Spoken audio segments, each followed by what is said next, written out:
Herkese Kanada'dan yağmurlu bir günden selamlar arkadaşlar. Bugün burada pazar günü. Şöyle bir yerdeyim.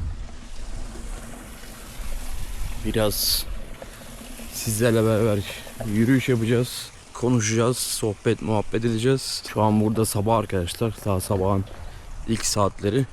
Yani hemen yeni uyandım.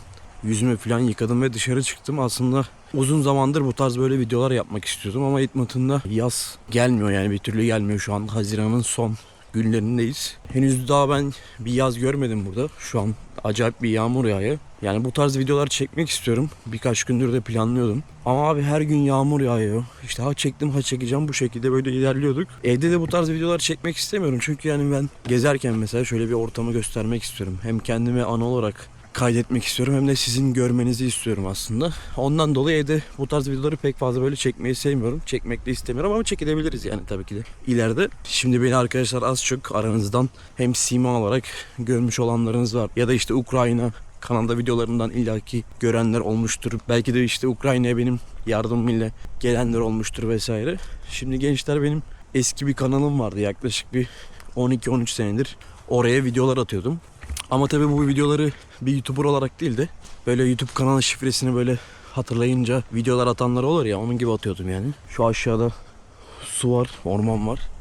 Aslında güzel bir yerdeyiz de işte biraz hava durumu maalesef kötü. Böyle bir yoldayız. Neyse, şöyle uzun yıllardır benim YouTube kanalım var ama YouTube kanalını daha çok böyle bir YouTuber olarak kullanmıyorum. Kullanmıyordum daha doğrusu. Bu da yeni açtığım bir kanal aslında. Yeni açtığım kanalımın da ilk videosu.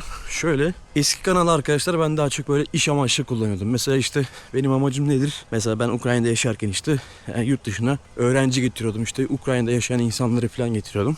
Onlara işte oturum kartıdır, öğrenci işte olmak istiyorsa ona öğrencilikle alakalı işte bilgiler, yardımlar, üniversite kaydı vesaire. Bu işlemleri yapıyordum. Yani ben YouTube'da daha çok böyle kendimi hem gösterme amaçlı hem de reklam amaçlı kullanıyordum. Yani ondan dolayı yani daha çok iş amaçlı kullanıyordum YouTube'u. Yani aklımda herhangi bir işte bir YouTuber olayım vesaire öyle bir fikir yoktu. Ardından işte Kanada'ya geldim. Kanada ile alakalı işte 3-5 video daha attık. İşte 3-5 vize videosu, yurt dışı videosu, Rusya, Ukrayna videoları falan derken öyle biraz kanal karıştı. Ardından işte Kanada'ya geldim. Kanada'da depo videoları falan çektim. Onlardan yolladım falan. Sonra arkadaşlar şöyle, benim aslında yani farklı YouTube kanallarım var. Yüzümü göstermeden işte çektiğim kanallar falan. Yani yüzümü kullanmadan para kazanmış olduğum kanallar mevcut. Çok fazla detaya girmeyeceğim. Yani YouTube'u kişisel olarak kullandığım kanallarda benim herhangi bir para kazanma bir amacım, bir gayem yok. Sadece hobi olarak kullanmak istiyordum. Ardından depo videoları falan attım. Bir baktım izlenmeler var ama çok fazla para kazandırmıyor. Sonrasında ben ise kanalı iptal ettim. Aslında bahsetmek istediğim şey tam da buydu arkadaşlar. Mesela mikrofon takılı ama mikrofonu açmayı unutmuşum. Neyse, önemli değil yani. Neyse, depo videoları falan yaptık derken o kanal bayağı bir karıştı. Sonra ben izlenmeleri gördüm. İzlenmeler 20 bin 30 bin falan oluyor ama para kazandırmıyordu. Ama mesela yurt dışı kanallarımda yurt dışı izlenme aldığım için 20 bin 30 bin izlenme çok güzel paralar kazanıyorsun. Ama Türkiye'dekiler izlediği için de çok güzel para kazanmıyordum. Ben ondan dolayı sinirlenip o kanalı gizledim. Kapattım yani. Sonra kanal 2-3 sene gizli kaldı. Yeniden açtım kanalı. Sonra işte tekrardan dedim ya ben dedim YouTube'a video atayım ama dedim kişisel videolarımı yollayayım. Hani orası günlük gibi kalsın, para kazanmasam da olur diye düşündüm. Videolar atıyorum şu anda, hiçbirisi izlenmiyor. Ondan dolayı canım sıkıldı. Ben dedim en güzeli, ben sıfırdan başlamayı severim. Ondan dolayı dedim ben yeni bir kanal açayım abi kendime. Sıfırdan başlayayım dedim. Arkadaşlar dedim beni bence destekler diye düşündüm. Sizce yanlış mı yapmışım?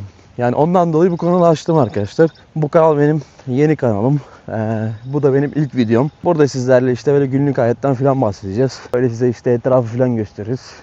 Kanada hayatından falan bahsederim. Şu anda Kanada'dayız. Kanada'dan bahsederiz. Ukrayna'ya dersek Ukrayna'dan devam ederiz ama tek bir video, tek bir çatı altında toplamak istiyorum. Çünkü eski kanal çok karıştı, böyle işte Ukrayna, Kanada, öğrenci, depocular. Mesela depocular girdi izledi falan. Ondan sonra depodan sonra ben kişisel videolarımı atmaya başlayınca da hiç kimsenin ilgisini çekmedi o videolar. Yani mesela ben depo atıyordum, depoyu izliyorlardı. Sonra ben kişisel videolarımı attığımda da kimse izlemiyordu. Ondan dolayı o biraz etkisi yarattı ama tabii bu 3 sene önce falandı. Şu anda çok önemli değil. Yani benim sadece amacım burayı aslında biraz günlük gibi bırakmak. Yani hayatımdan ben biraz size bir şeyler aktarayım, bir şeyler anlatayım. Sohbet, muhabbet edelim.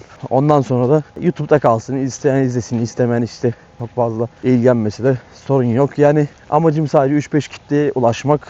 Bir de abi şöyle, ben bir videoyu yapmayı yani düşüneli bayağı bir oldu. Yeni kanal açayım, işte şu videolara başlayalım, böyle sohbet muhabbet edelim, konuşalım filan gibisinden. Ya işler çok yoğun, işlerden zaman gelmiyor. Ardından işte havalar bozuk, ya işte yağmur yağıyor, ne zaman çekeyim. Sürekli işte havanın düzelmesini bekliyorsun filan. Ya o da biraz yorucu aslında. Yani illa ki abi beklemeye gerek yok. Tamam şu an ıslanıyoruz, evet. Etraf biraz çamur filan böyle ama yapacak bir şey yok yani sonuçta.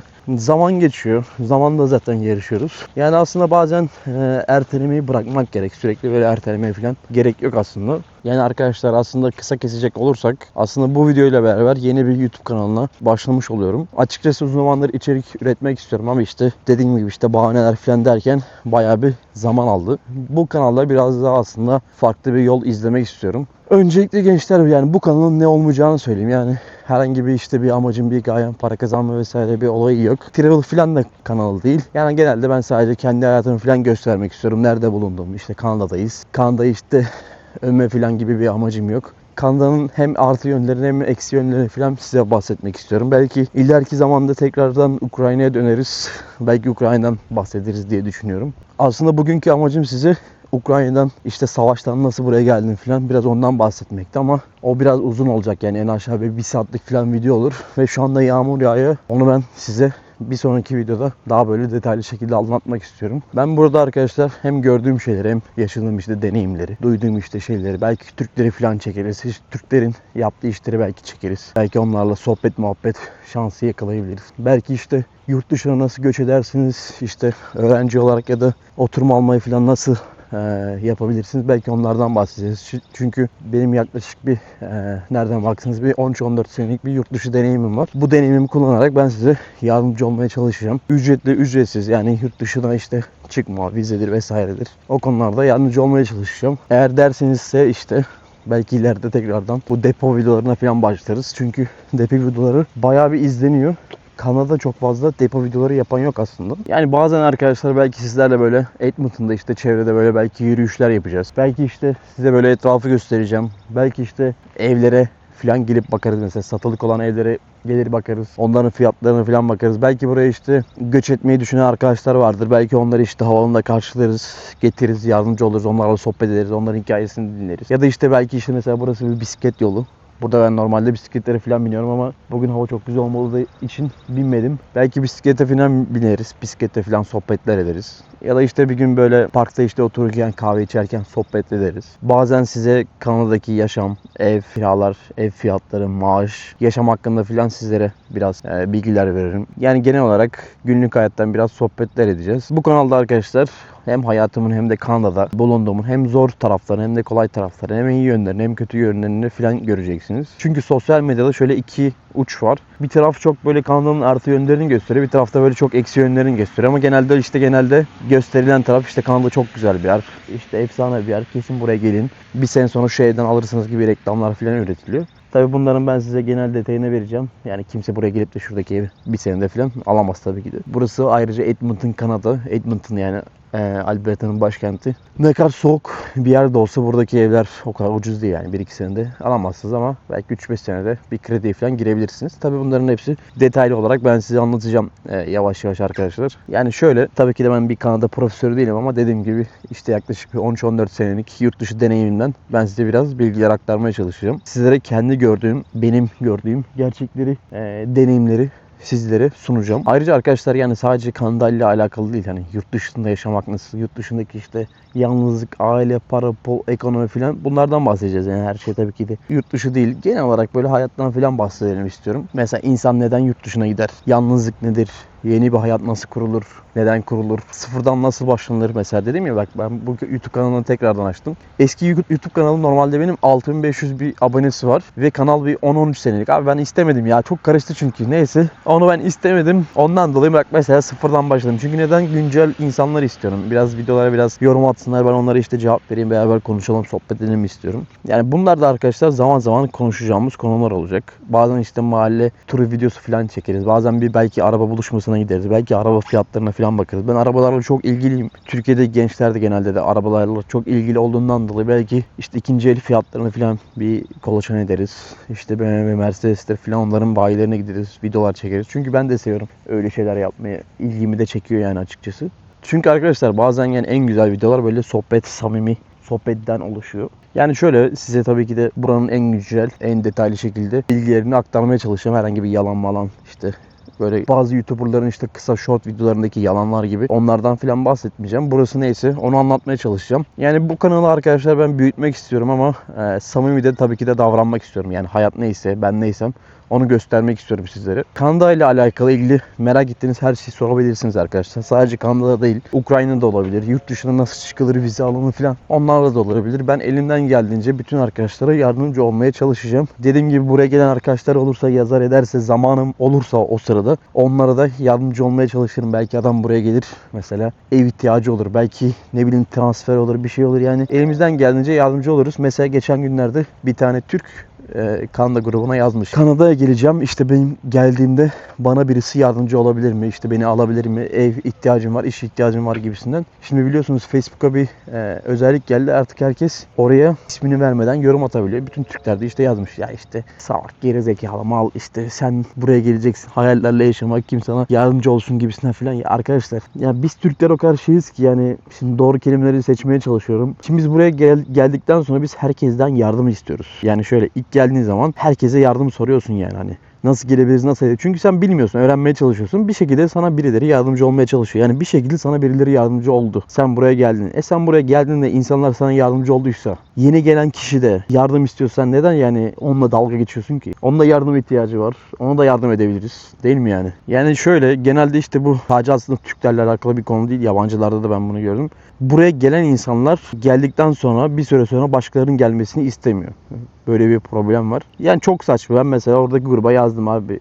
Dedim yani ben Edmonton'dayım. Edmonton'a gelirsen dedim yardımcı olur. Çünkü biz buraya geldiğimizde de bize yardımcı olanlar oldu. Ailemin tanıdıkları, ailemin akrabaları, ailemin uzaktan akrabaları yardımcı olmaya çalıştı. Görüşerek, tanışarak, evlerinde kalarak, ne bileyim sohbet ederek, mesaj atarak, işte bir yerlere götürerek falan herkes yardımcı oldu. Ben buraya geldim, işte Türk Derneği'ne gittim, Ukrayna Derneği'ne gittim. Ukrayna Derneği'ne çok fazla yardımcı oldular. Ukrayna'dan geldiğinden dolayı. Yani abi sen mesela, ben buraya gelmişim. Ben burada 3,5 senelik bir deneyim var. Adam şimdi bir tane sıfırdan gelmiş ve hiçbir deneyimi yok. Sıfır. Dili işte idare eder olsun hadi. Ama burayla alakalı hiçbir bilgisi yok. Ama ben ona yardımcı olurum. Yani bundan dolayı eğer abi sen buraya geleceksen, Edmonton'daysan hiç problem yok. Edmonton değilsen de abi yaz. Dediğim gibi zamanım olursa alırız, karşılarız. Daire ise daire, evse ev. Yani elimizden geldiğinde yardımcı oluruz. Burada Türk komünitesi çok kötü. Yani yapacak bir şey yok. Bunu açıkça söyleyeceğim. Ukrayna'daki Türk komünitesi bizim bulunduğumuz yerde daha güzeldi. İnsanlar iç içeydi, görüşüyordu, ediyordu vesaire. Burada ama maalesef öyle değil. İşte her yerde olduğu gibi burada da ayrımcılık var.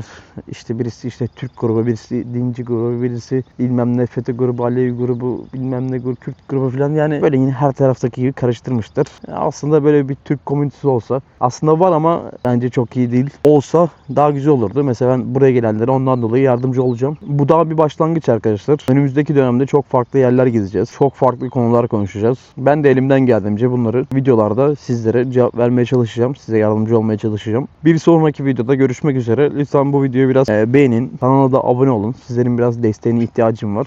Bu kanalı biraz büyütelim. Hiç değilse eski kanalda çok fazla işe yaramadı ama bu kanalı biraz büyütelim, edelim, sohbet muhabbet edelim. Kendinize iyi bakın arkadaşlar ve Türkiye'ye selamlar.